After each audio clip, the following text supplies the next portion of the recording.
Welcome to our channel of IGNOU Audiobooks, Indira Gandhi National Open University, School of Performing and Visual Arts, SOPVA.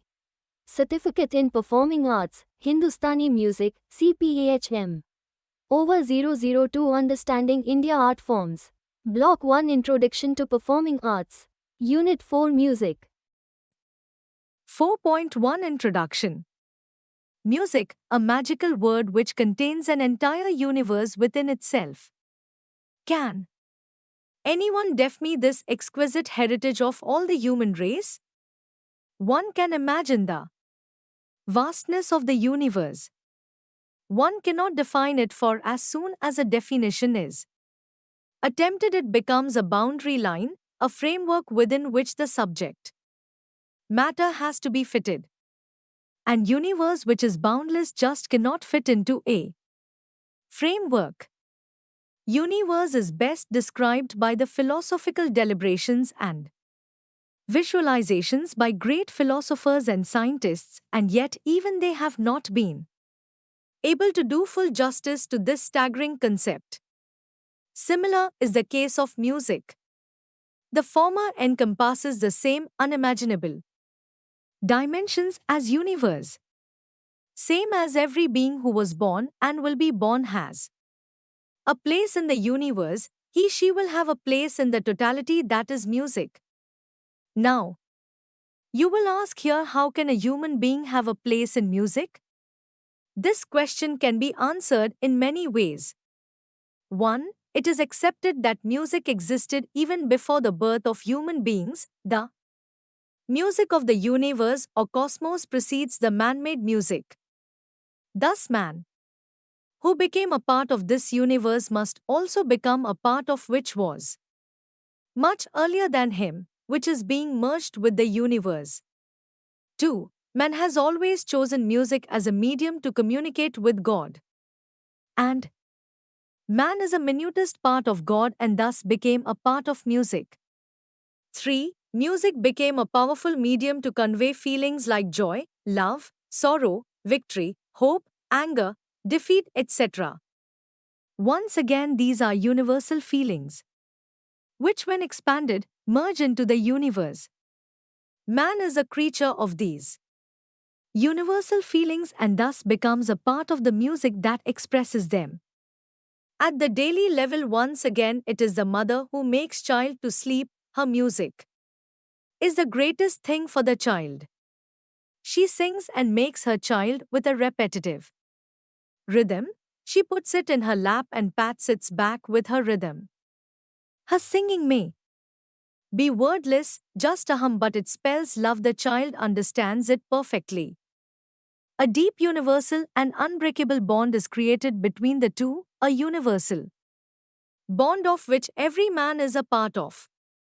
The rhythmic rising and scattering of the waves of the ocean, the incessant pitter patter of the falling rain, the sweet bird song at dawn heralding the day which must end as per the universal rhythm. All these spell music. Now, how can one attempt a definition of such a vast phenomenon which is as vast as the universe? This brings us from the general to the specific, from music to music. Indian music. Here one can attempt some definitions like Indian music is based on melody, raga, and rhythm, tal. 2. The term includes within itself the threefold arts of Gita, song, vadya, instrumental music, and nritya, dance. 3. Indian music binds all the diverse elements like social, cultural, linguistic, and religion's ethos into one solid mass. 4. Music is an indispensable part of the life of Indians. There is music for every occasion and every activity. We may say, an Indian and his music are inseparable. And as it has been already said, music is a performing art. Let us understand this fabulous phenomenon. Objectives. After studying this unit, you should be able to times understand the beauty of any Indian music, times become enthusiastic towards learning some music, and times try to be one with the divinity of music. 4.2 Music and its origins. Music is as old in the history of civilization as human speech. It is a spontaneous outburst of the basic human emotions in a melodious manner. All that which mere words fail to convey, music successfully and convincingly conveys. Music plays a significant role in the religious, social, and artistic lives of human beings. It is an indispensable part of the activities of man's everyday life. The origin of music is not easy to trace. However, it is obvious that nature is the fountain source of all music. The buzzing bee, the babbling brook, the whistling wind, the roaring sea, the chirping birds are some of the organs in nature's glorious symphony. Doubtless it existed even before mankind made its appearance. Primitive man realized that the various sounds that fill the nature are musical. Even before he realized the fact that his body could be a musical instrument. 2.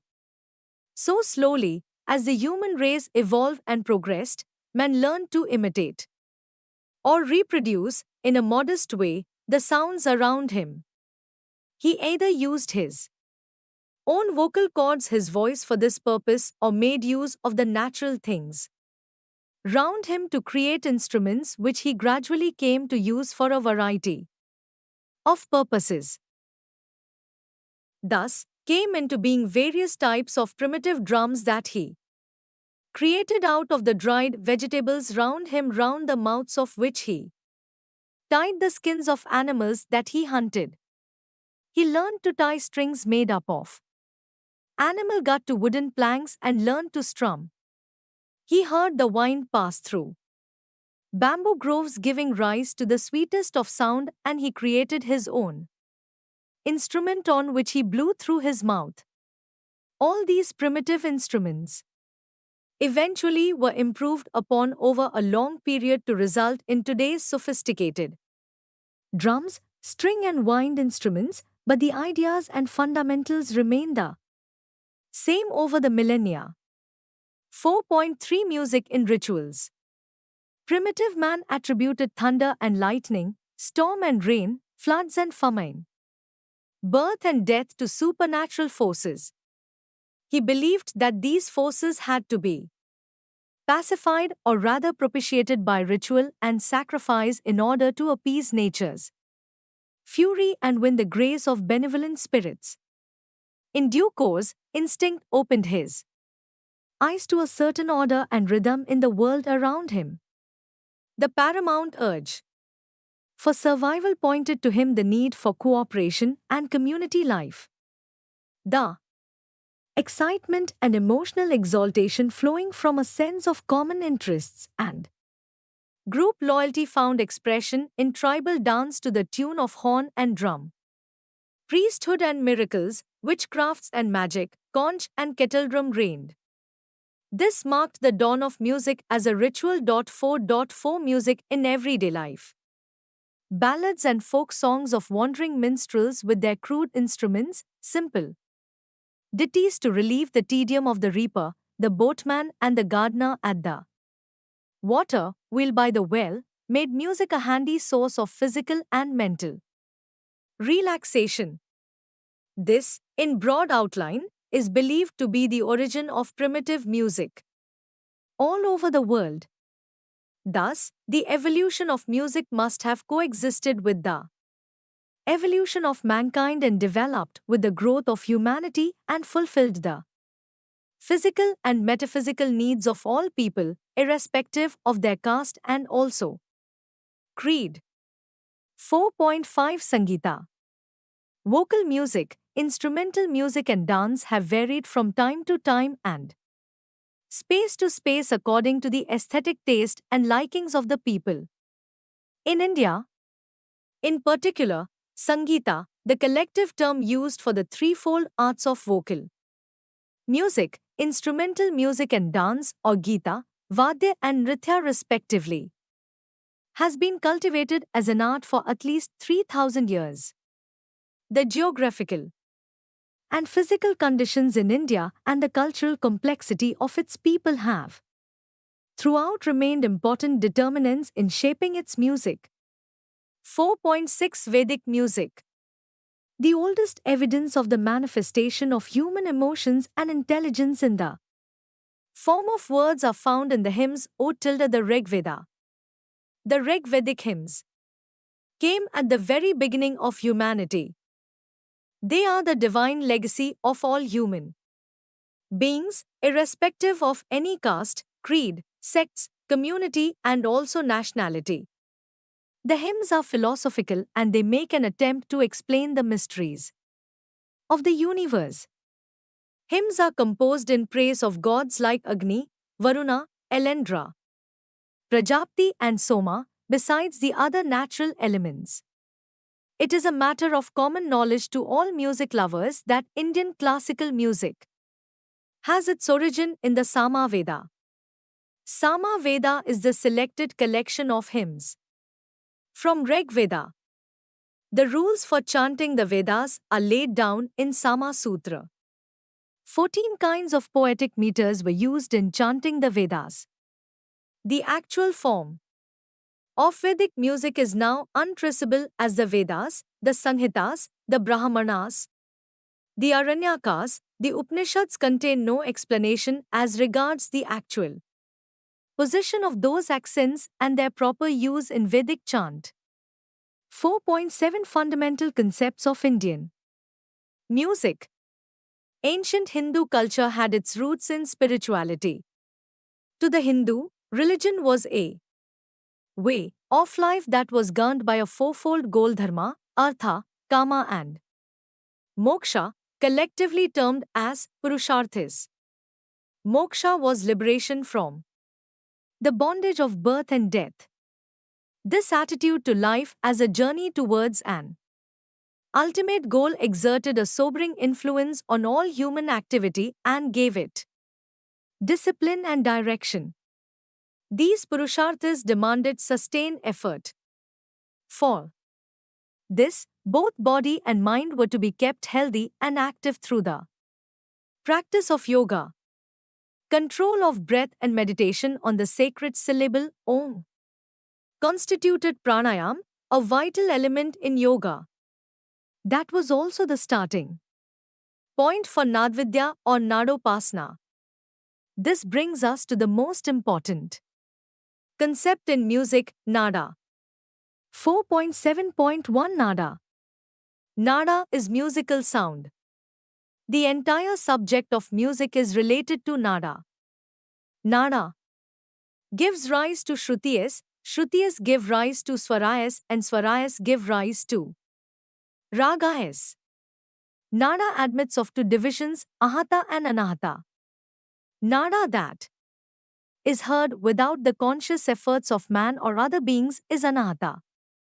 Nada produced by the conscious effort of man is ahata. Ahata means struck and anahata means unstruck. Anahata nada is the music of the ski air, the music of nature. It also includes the nada emanating from the Mooladhara part of the human body. This is audible only to yogis. The perceiving of anahata nada is the object of Yogopasana, meditation yoga. The science and art of music as practiced in this world relates to ahata nada. This admits of the threefold division, dita, vadya and rithya. 4.7.2 Shruti. In the history of world music, Indian music is one of the earliest to use quarter tones. It is the use of quarter tones and microtones that imparts a peculiar charm, color and flavor to the music of India. 22 notes have been in use for centuries. Many ancient Sanskrit works refer to the 22 Shrutiyas as the foundation of the Indian musical scale. The use of these subtle tones is in fact the glory of Indian music and testifies to the highly developed oral powers of the Indian musician. Thus, Shruti is that audible sound which is free from resonance. Shruti is said to be free from resonance, whereas resonance is the characteristic feature of a swara.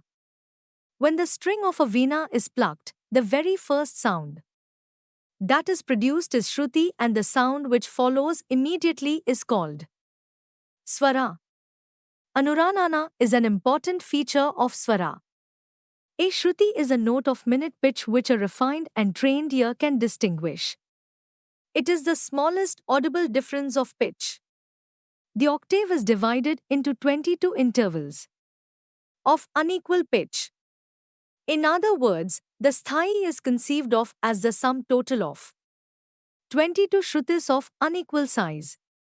In ancient music, the 22 shrutis were distributed over all the 7 swaras: sa, ri, ga, ma, pa, dha, ni. Music 4.7.3 swara. The basis of all systems of music is the 7 solfa notes or sapta swaras. The 7 notes are Shadja, Sa, Rishbha, Ri, Gandhara, Ga, Madhyama, Ma, Panchama, Pa, Dhaivta, Dha, and Nishada, Ni. Of the 7 swaras, the swaras Sa and Pa, the tonic and the fifth, do not admit of varieties. The remaining 5 swaras admit of 2 varieties each. In Hindustani music, the soft notes are identified as komal and sharp notes as Shuddha, except in the case of Madhyama, where the soft note is known as Shuddha and sharp note as Tivra. The 7 swaras which are in vogue today are No. In ascending order, names of swaras, names of solfeggio. 1 Shadjasa, 2 Rishbhari, 3 Gandhara Ga, 4 Madhyamama, 5 Panchamapa, 6 Dhaivtadha, 7 Nishadani. Same names and solfa letters hold good in the descending order. The notes Shadja and Panchama, which do not admit of varieties, are called Achla swaras or fixed notes. They are also referred to as Avikrita swaras or changeless swaras. As nada manifests itself in 3 places, the region of the heart, throat and the cerebrum, it is but natural that the swaras are also produced from these 3 sthanas. This place of origin is termed as Swarasthana. 4.7.4 Raga. Raga is the pivotal concept of Indian music. This concept is India's proud contribution to world music. The ideal of absolute music is reached in the concept of raga. The whole structure of Indian music is built around the concept of raga. Ragas are aesthetic facts and can be perceived by trained ears. Musical compositions and alapnas are concrete manifestations of the abstract raga. In the formation of ragas, all possible combinations of notes for creating emotional effects have been utilized. Ability on the part of a person to recognize, distinguish, and sing or play ragas indicates a high degree of musical culture. Raga can be said to be a permutation and combination of the musical notes or swaras which follow a specific melodic pattern. The permutation and combination should adhere to certain aesthetic laws that establish the form of a raga. Thus, the main feature of a raga is its pleasing quality or ranjakatva. Raga Azapna is the presentation of phrases admissible in the raga in such a manner as to bring out its distinctive characteristics. The present-day raga concept owes its origins to Bharatha in his analysis of jati ragas, to Mathanga in his distinction between marga, classical, and deshi regional, Sangeeta, and to Sharanagdeva in his detailed treatment of raga in the historical perspective. The modern concept of raga combines the fundamental points in the treatment of all these great musicologists and thus becomes a very clear and convincing concept enabling one to understand Indian music in its proper spirit. 4.7.5 Raga and Rasa. An equally important aspect of Indian music closely connected with the concept of raga is the concept of rasa. Rasa is taken to be the vitalizing or the energizing power of a raga. If raga is the melodic core or microcosm of Indian music, rasa is its basic aesthetic appeal which enriches the raga in the domain of art and infuses life into music so that it grows and becomes a unending process flourishing in diverse forms of development culminating in spiritual enlightenment, a communion with the infinite, the fullness in man. There can be no raga without an accompanying rasa. This is perhaps the unique feature of Indian music which cannot be found in any other musical heritage. It is an accepted fact that a raga is something more than its mere melodic pattern or the melodic microcosm, it has something more than its tonal structure which is, as it were, its body. It has a soul which inhabits the body. The soul of a raga is the rasa, the indwelling spirit. Ragas are the musical vehicle to convey a specific aesthetic cum emotional sentiment characteristic of a rasa. Its definite ethos, its spiritual and trans-empirical appeal.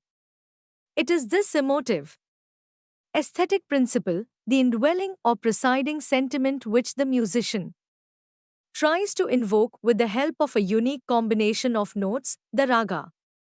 As said earlier, since a soul must inhabit a body, so also a rasa is incarnated in a raga which depends on a vocabulary of musical notes each signifying a particular rasa. Bharatha in his Natya Shastra, Mathanga in his Brihadeshi and Sharangdeva in his Sangitaratnakra have all attributed certain rasas to the seven swaras. 4.7.6 Tal. Nature provides us with the first evidence of the presence of rhythm in the universe. The rotation of day and night, the dancing waves of the sea, etc., are the evidence of natural rhythm. Our vital breath and along with it our heartbeats or pulse beats which follow a strict regularity suggest that we are born with a rhythm of our own. This means that the sense of rhythm is intrinsically human. Rhythm is the most fundamental element in any form of music. It is the movement generated and also regulated by measured application of beats with the help of times. Any suitable percussion instrument. It is also the creative impulse in the very heart of the musician. The main purpose of tool or time measure is to maintain rhythm and to infuse life into music. A systematic study of time as an absolute factor is undertaken by Indian musicians which has led to an elaborate tal system. Music operates on the domain of time and sound.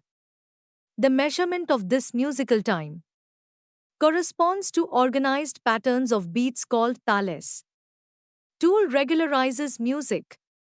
It is cyclical in nature. In Indian music, tal has broadly speaking both the functions of Nihshabd Kriya and Sashabda Kriya, i.e., without manifested sound and with manifested sound respectively. It is clear that the two main pillars of Indian music are raga and tal, the former referring to the basic melodic pattern of music and the latter to the rhythmic pattern followed in rendering the music. Maintaining the rhythm in a fixed, logical and systematic measure is, however, the main purpose of tal. A detailed classification of tules is found in all the treatises, beginning from the Natya Shastra of Bhartamuna to the texts of the late medieval period. Natya Shastra mentions two principal tales, Trishra and Chaturashra. The Trishra was named Chachputa and the Chaturashra was named Chachchutputa. The other tals were the Kshatpita Putraka, Sampakveshtka and Udghatta.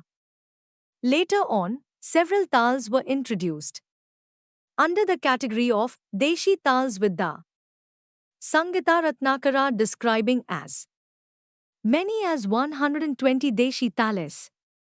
In the contemporary scenario, one witnesses a significant implementation of time measures in Hindustani music such as Dadra, Tivra, Rupak, Kaharwa, Jhaptal, Chautal, Ektal, Adha Chautal, Teen Tal or Trital.